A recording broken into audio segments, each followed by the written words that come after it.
스톡커피 김민환입니다. 아까 조금 전에 예고했던 대로 주식을 팔아야 되는지, 앞으로 주가가 떨어질 것인지, 다음 주도주는 어떤 테마주가 주도주가 될 것인지, 혹시 5.P가, 5.포인트가 꿈이 아닐까?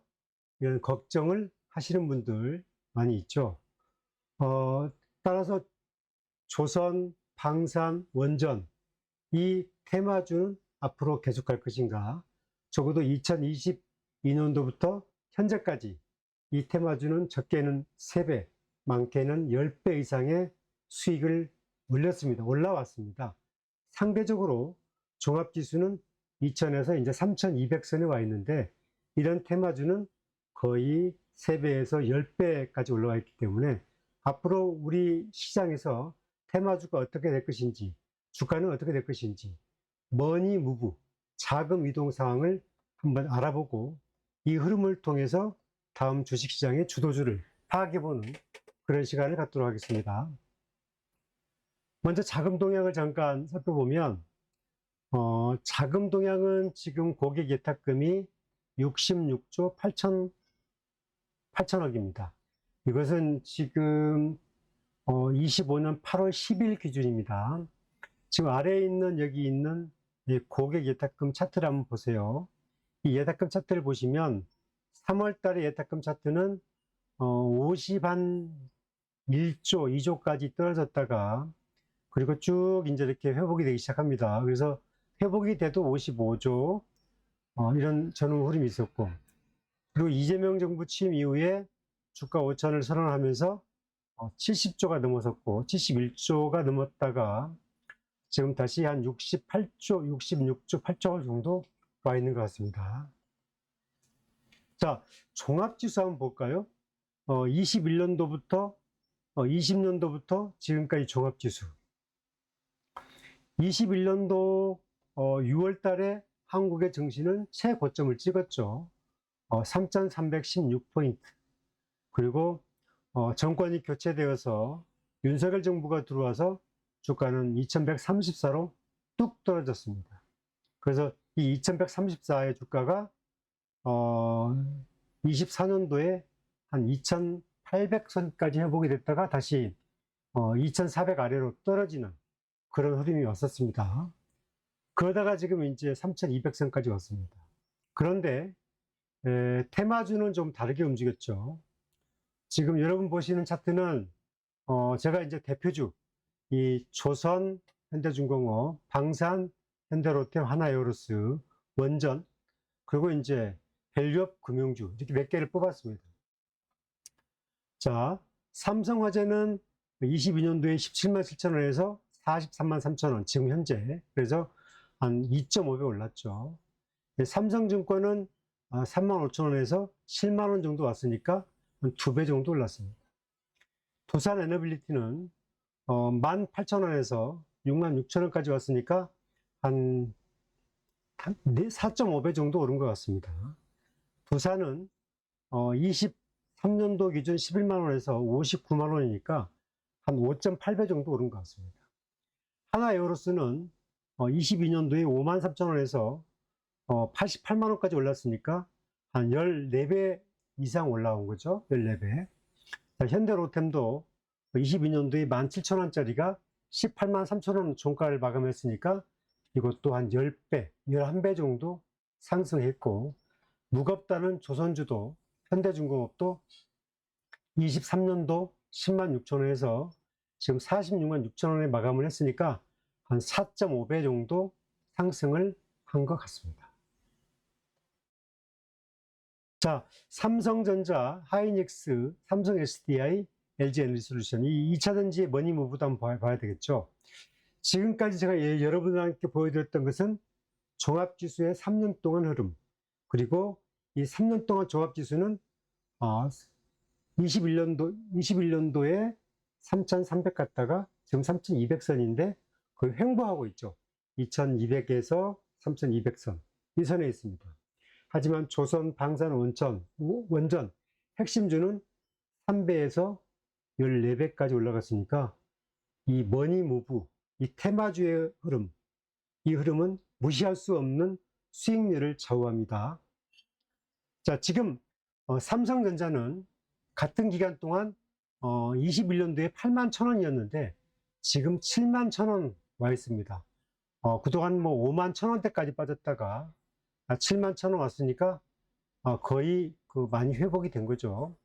하이닉스는 21년도에 9만 2,000원짜리가 지금 25만 6,000원이 됐으니까 거의 한 2.8배 정도 상승해 있습니다. 자, 삼성 SDI는 21년도에 81만 8,000원에서 지금 21만 8,000원이니까 4배 떨어졌습니다. 4배, 자산가치, 주가가치가 4배 하락한 거죠. 그리고 LG에너지솔루션은 23년도에 62만 9,000원에서 지금 37만 8,000원이니까 이제 고점 대비 한 3% 정도 와 있는 것 같습니다. 자, 지금 여기서 제가 이제 테마의 머니 무브를 한번 그려봤습니다. 22년도, 21년도부터 25년도까지.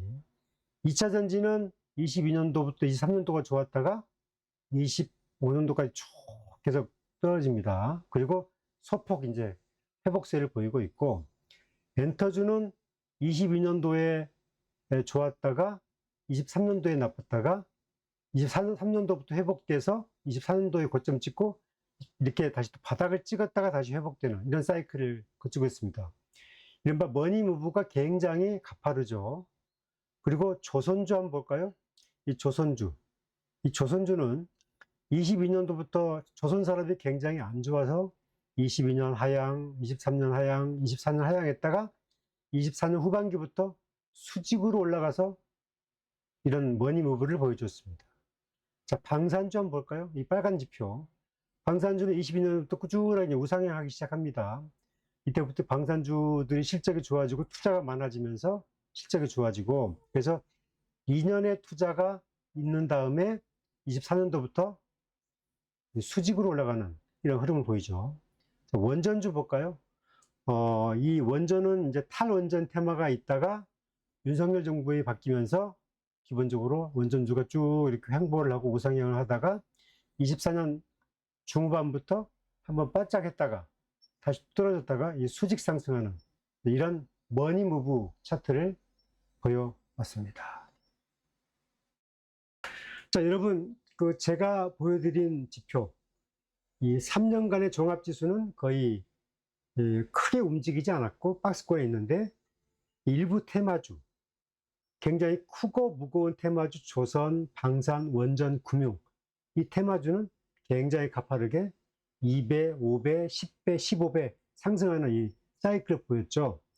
이 머니 무브가 이렇게 움직이는 사이클, 그리고 기관과 외국인이 움직이는 머니 무브, 이 흐름을 여러분이 정확하게 알아야 지금 반등주의 사이클, 조선, 방산, 원전은 계속 갈 것인가, 그리고 2년 반 동안 조정을 거쳤던 2차 전지 테마는 회복이 될 것인가, 그럼 증권주는 어떻게 될 것인가, 그 머니 무브를 우리가 좀 안다면 대응이 가능하겠죠. 저와 같이 그걸 같이 공부를 하는 겁니다. 자, 머니 무브는 항상 이렇게 보셔야 됩니다. 머니 무브는 이재명 정부가 주가 5천을 공약을 했습니다. 자, 이 이재명 정부 주가 5천에 영향을 미친 요인은 정책이 있고요, 국제관계가 있고요, 자금 동향이 있습니다. 자, 먼저 자금 동향 한번 볼까요? 이 자금 동향 보시면 25년 6월, 그러니까 올해 6월부터 지금 2달 반 동안 외국인이 8조를 순매수했습니다. 그리고 작년 7월 이후에는 28조가 지금 빠져나갔습니다. 외국인이 2달 반 동안 8조를 매수했음에도 불구하고 28조가 빠져나갔죠. 만약에 8조가 들어오지 않았다면 36조가 매도가 된 거죠. 기관은 올해 6월부터 대략 매도를 하고 있습니다. 3조 6천을 팔았고 작년 7월 1일부터 계산하면 14조를 매수하고 있습니다. 자, 여기서 이제 정책은, 이재명 정부는 정책은 진짜 주가 5천을 가겠다고 공약을 하고, 지금 보면 세법 대주주 요건이 50억이냐 10억이냐의 지금 얘기가 나오고 있고, 배당소득 분리과세를 하냐 마냐 얘기가 있고, 또 배당소득 과세율을 얼마를 줄 거냐, 이런 요구겠습니다. 그리고 이제 금리의 방향이 정부의 정책 방향이죠. 또 상법 개정은 우리나라가 글로벌 스탠다드에 부합하냐 안 하느냐의 그 중요한 요건이 있습니다. 이 산업 육성은 중국의 전기차가 저렇게 펄펄 날게 된 배경은 이미 한 13년 전부터 중국이 전기차, 배터리 이쪽에 굉장히 투자를 많이 해서 육성을 했죠. 중국이 공해가 워낙 많았기 때문에 중국은 이 먼지와 산업공해를 줄이기 위해서라도 이 오존 배기가스를 줄이는 차원에서 전기차를 육성을 했고, 그게 중국 경제를 상당히 떠받치는 주요를 했습니다. 따라서 이재명 정부도 산업적으로 반도체를 키우겠다고 했고 배터리를 키우겠다고 했습니다. 먼저 중국의 전기차가 이렇게 글로벌에서 펄펄 날게 된 배경도 정부의 지원이 있었고, 또 이재명 정부는 기본적으로 환경 정책을 중시하고 앞으로 5년간 전기차 50% 보급하겠다고 했는데, 그 전기차를 보급하려면 충전소 늘려야 되고 보조금 줘야 되고, 전기차 구매하게 되면 정부가 세제 지원을 하면서 사람들 키워내야 되는 거죠. 그래서 앞으로 그런 여건이 남아 있습니다. 자, 보시면 또 경기를 계속 활성화시켜야 됩니다. 또 물가를 안정시켜야 되고 소비를 육성해야 되죠. 자, 국제 경기는 관세가 이제 미국하고 15% 이제 타결이 됐죠. 환율 중요하고, 또 남북 관계 리스크를 줄여야 되겠죠. 국제 변수, 우크라이나 전쟁 이런 것들이 빨리 끝나고 이른바 여러 가지 곡물이라든지 유가가 안정이 돼야 되겠죠. 또 외교 관계가 좋아야 됩니다. 이런 것들이 다 묶어서 주식시장으로 오게 되면 기업 실적이 좋아지고 테마주가 더 활성화되고 주식시장은 더 커집니다. 그럴 때 5천이 가능하다는 얘기입니다. 자, 여기서 중요한 거, 지금 우리나라의 서학개미가 주식과 채권에 1370조를 미국에 투자를 했습니다. 따라서 이 1370조가 지금 미국에 나간 돈인데, 여기에서 30%만 들어오면 거의 400조 이상의 자금이 들어오는 겁니다. 지금 고객 예탁금이 지금 67조 왔다 갔다 하죠. 그런데 서학개미로 나간 주식과 채권 돈이 1370조예요. 만약에 우리 고객 예탁금이 200조로 늘어난다면 여러분 상상해 보면 우리 주가 지수는 어떻게 될까요? 조선 방산 원전 테마가 상당히 정체를 겪고 있는데, 저는 주식시장의 캐파는 더 커질 수 있을 거로 봅니다. 자, 그러면 조선 방산 원전이 더 상승하고 높이 올라가려면 증시의 캐파가 더 커져야 됩니다. 제가 얘기했죠. 여기 서학개미가 1370조가 투자했는데 거기 있는 자금이 좀 와야 되고, 이 조선 방산 원전주가 실적이 계속 올라가야 됩니다. 우상향해야 됩니다. 그리고 현재보다는 미래 가치가 좋아야 됩니다. 삼성전자와 하이닉스의 검증을 예로 들 수가 있습니다. 삼성전자가 21년도에 최고가를 냈습니다. 9만 원대를 냈습니다. 그런데 지금 주가는 실적이 좋아지고 있음에도 불구하고 5만 2천 원까지 빠졌다가 다시 7만 1,800원이 마감을 했죠. 이 올라지는 배경은 삼성전자가 하이닉스의 AI 반도체 경쟁력에 밀려버렸고, 거기에서 글로벌 반도체 시장에서 굉장히 내려오면서 실적이 불확실하고 성장성도 불확실했는데, 테슬라에 23조 원의 반도체 칩을 공급하게 되고 또 애플 칩을 또 공급하는 계약을 맺음에 따라서 삼성전자의 성장성을 다시 한번 확인하게 된 거죠. 그래서 5만 전자가 다시 7만 전자로 빠르게 올라선 겁니다. 반대로 하이닉스는 5세대 AI 반도체를 탑 링크를 찍었는데, 독점을 갖추었는데 2분기 영업이익이 7조 2천억을 냈는데도 불구하고 주가는 30만 원대에서 25만 원대로 뚝 떨어져 버렸습니다. 그 이유 중에 하나는 3분기, 4분기 내년이 불확실하다는 이유 때문입니다. 하이닉스는 여전히 앞으로도 몇 조 원의 영업이익을 냅니다. 하지만 2분기 7조 2천억보다 더 좋아지지 않으면 주가는 올라가기보다는 슬금슬금 저점이 낮아진다는 거죠. 조선 방산 원전도 마찬가지입니다. 이미 실적은 쭉 2년 동안 선반영이 되어서 3배에서 10배까지, 14배까지 올라갔는데 더 이상 실적 검증이 안 되면 주가는 조금씩 낮아질 수 있다는 거죠. 그래서 하나 에어로스가 100만 원 찍고 80만 원대 내려왔고 현대로템이 22만 원 갔다가 18만 원대로 내려온 겁니다. 조선방산원전은 앞으로 차별화 종목이 나올 겁니다. 적어도 3개월, 6개월 동안의 기본적인 투자, 성장, 그 사이클을 이뤄내야 되죠. 적어도 글로벌, 중국과 일본과 미국이 다 기본 경쟁 구도에 있는데 조선산업도 기본적으로 미국에 투자하고 해외에 투자해서 캣발을 키워내지 않고 그렇지 않으면 계속 주가가 올라가는 것은 한계가 있죠. 아니면 밸류업을 통해서 자사주를 소각해서 주가를 더 가치를 높이거나 따라서 이런 것들을 계속 저와 함께 체크하면서 투자 가치를 보는데 지금은 이 테마주가 머니무브에 상단에 걸려 있습니다. 그래서 종합지수는 3,200에 와 있는데 이 테마주가 주가 2,500 시절에도 3배, 5배, 10배 올랐지만 종합지수가 3,200 가 있는데 주가는 10배, 20배 못 올라가는 이유가 바로 여기에 있습니다.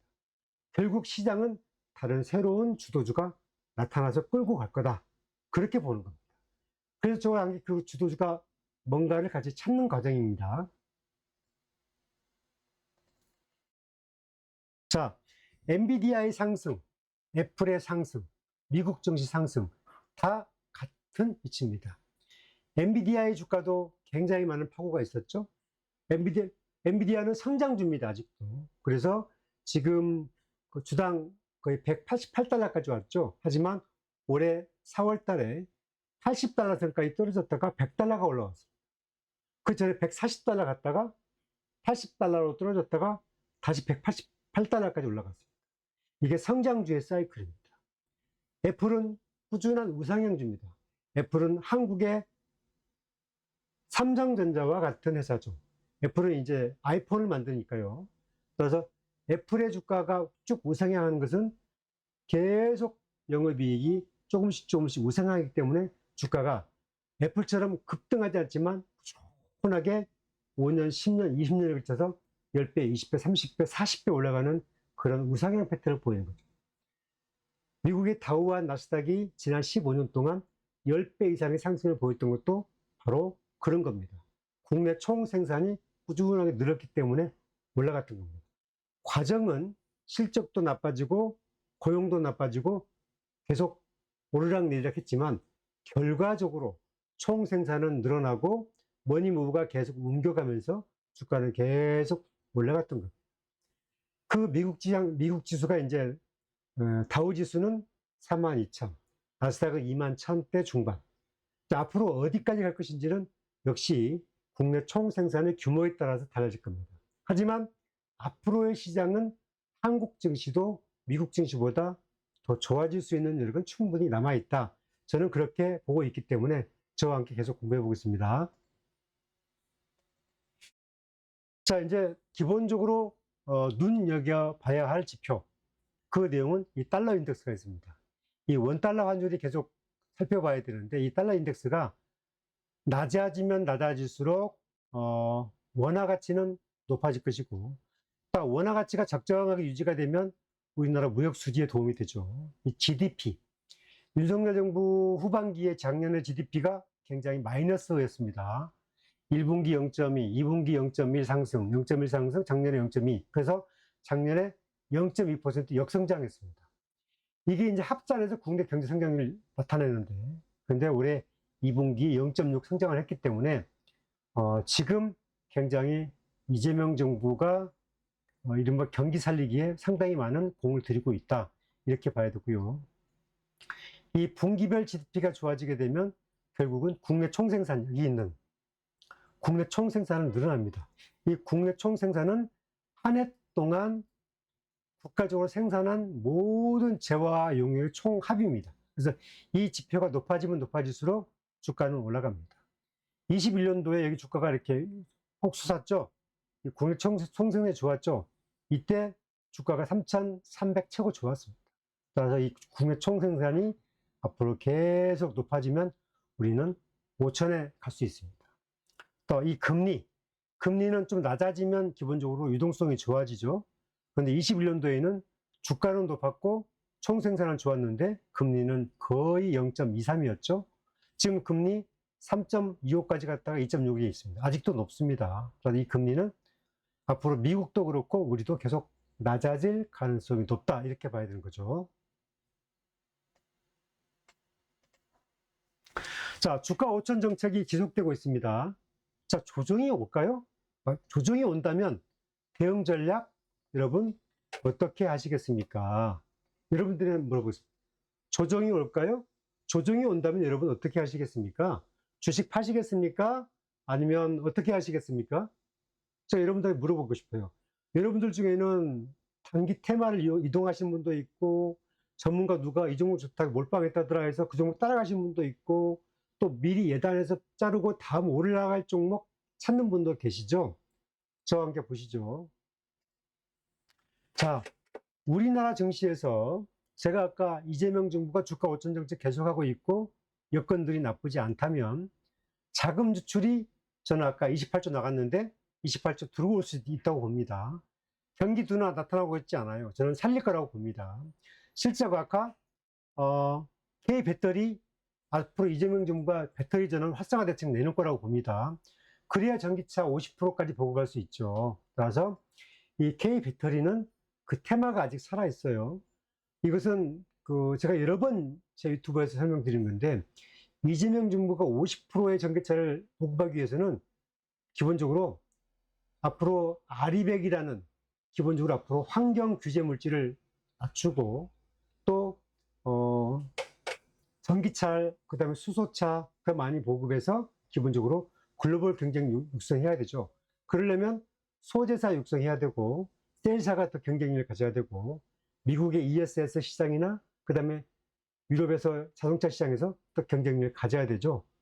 그 조로의 기회가 왔죠. 국내에서는 정부가 기조를 높여주고 있고, 유럽에서는 전기차 시장이 좋아지고 있고, 북미, 유럽에서는 ESS 시장이 중국이 막힘에 따라서 우리나라의 동무대가 형성되고 있고, 캐나다도 기본적으로 2035년에는 이후에는 휘발유차를 못 팔게 되고, 우리나라에서도 6월 달에 휘발유차보다 친환경차가 더 많이 팔리는 역전현상이 나왔습니다. 그러니까 신차를 사는 사람들은 기본적으로 앞으로 휘발유차는 거의 안 사려 하고 최소한 하이브리드 이상의 차량을 사려 간다. 그러면 앞으로 K배터리라든지 수소차라든지 이런 쪽의 전망은 굉장히 밝다. 그리고 배터리는 앞으로 이제 휴머노이드, 로봇 산업, 드론 산업, 그 다음에 선박, 항공기까지 계속 그쪽으로 이제 배터리가 다 대체되는 시장이 열리기 있기 때문에 반도체가 계속 아직도 성장하고 있듯이 배터리는 아직 성장주라고 봐야 되고, 가고자 하는 길에 30%도 못 왔다. 그래서 배터리 산업을 포기할 수 없다. 계속 간다. 지금은 자동차를 보고 있지만 전기의 유한함. 언제까지 저희가 원자력 돌려서 전기를 얻을 거예요. 적어도 신재생 에너지에서 얻어진 전기를 저장해서 써야 되는 ESS 시대가 열리고 있다는 거죠. 가정도 기업도 국가도. 그래서 ESS 시장은 글로벌로 폭증할 거란 말이죠. 따라서 큰 세계의 머니 무브의 사이클, 글로벌 산업의 사이클, 국가의 머니 무브 사이클, 테마의 머니 무브 사이클, 이런 것들을 한번 생각해 보면서 저희가 투자를 했으면 좋겠다, 그런 거죠. 자, 저는 여러분들한테 이런 말을 드리고 싶어요. 다음에 머니 무브에 집중해야 된다. 지금보다 1년, 2년 뒤를 봤으면 좋겠다. 그리고 버핏이, 그 사람은 차트 전문가도 아니었다. 기업을 보고 투자했다. 버핏은 기본적으로 가장 나쁠 때, 애플이 가장 나쁠 때 애플의 투자를 보고 매수를 했고, 그 다음에 일본의 기본적인 종합상사도 일본이 가장 나쁠 때 일본의 투자를 보고 종합상사를 투자를 해서 대박을 냈습니다. 손정희는 2000년도에 마윤의 알리바바의 사업 계획서만 보고 투자를 해서 3000배의 수익을 냈습니다. 자, 여러분, 머니무브는 여러분 크게 보게 되면 국가적으로 머니 무브가 있죠. 부동산에서 주식으로의 머니 무브가 있고, 또 테마에서 머니 무브가 있고, 그 다음에 종목에서 종목으로 머니 무브가 있습니다. 저는 조선 방산 원전은 이미 상단에 걸쳐 있는데 종목이 차별화가 있는데, 저는 그 중에 가장 핵심을 본다면은 조선주에서는 하나오션을 계속 이제 차별화를 보고 있고요. 그 다음에 조선주에서는 현대중공업의 차별화를 보고 있기 때문에 그 두 종목이 잘 조정붙는 박스권 하단에 오게 되면 저는 이제 과감하게 베팅의 감각이 필요하다고 보고 있고요. 네, 방산주에서는 저는 하나 에어로스페이스를 가장 탑픽으로 봅니다.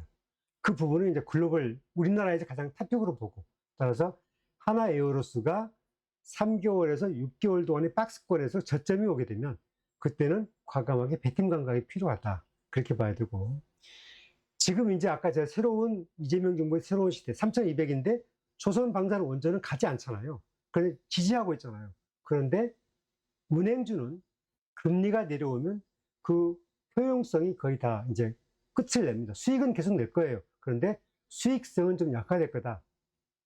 상대적으로 금리가 인하하기 시작하게 되면은 저는 증권주에서도 자사주 소각과 밸류업을 높이는 증권주가 차별화가 돼서 더 올라갈 것이다. 그렇게 봅니다. 따라서 지수가 여러분들이 이제 지금 3200인데 올해 연말까지 3600, 앞으로 이재명 정부가 이제 만 5년이 남았기 때문에 3500, 4000, 4500 이렇게 간다 치면 반드시 증권주는 지금보다 한 레벨 올라갈 수 있다는 거죠. 증권주가 올라가야 주가지수가 움직일 수 있는 거죠. 조선 방산 원전도 캐파가 커지면 올라가겠죠. 아까 제가 얘기한 것처럼 서학개미가 1370조가 나갔습니다. 이 서학개미는 상당 부분 많이 리턴할 수밖에 없을 겁니다. 왜냐하면 배당소득 분리과세가 도입이 되고, 그 다음에 세율도 낮아지고, 대주주 양도소득세 기준도 좀 선진화되고, 상법 개정도 리즈너블하게 되고, 이렇게 되면 외국인 자금이 봤을 때는 기본적으로 다른 데보다 가기보다는 한국을 더 올 수밖에 없는 그런 구조가 될 수밖에 없다. 그게 바로 머니무브의 조건이 되지 않겠습니까? 그래서 그 부분은 지금은 예단할 수 없습니다. 하지만 그 길은 가고 있다. 그래서 종목에 대한 머니무브, 산업에 대한 머니무브, 이런 사이클을 잘 보시기 바랍니다. 하나 더 팁을 드리면 2차 전지는 저는 이제 잘 선택을 해야 되는데, 그 중에서 이제 LG 에너지 솔루션, 삼성 SDI가 셀에서는 가장 탑픽이고, 소재에서는 다 장점이 있습니다. 그런데 소재에서는 재무 구조가 우수한 회사. 예를 들어서 자산과 부채가 있는데 자산에서 부채를 빼고 자본이 넉넉한 회사. 그리고 부채 비율이 높아서 이익을 내도 이자를 많이 내야 되기 때문에 순이익이 적은 회사.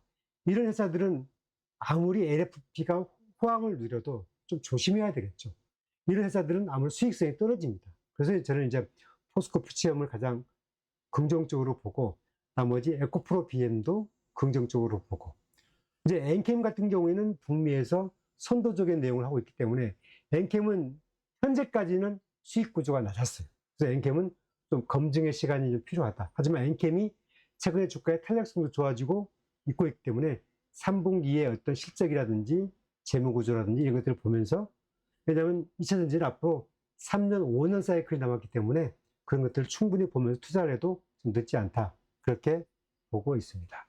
자, 이 방송 도움이 되시면 좋아요, 구독하기 부탁드리면서 오늘 강의는 여기서 마치겠습니다.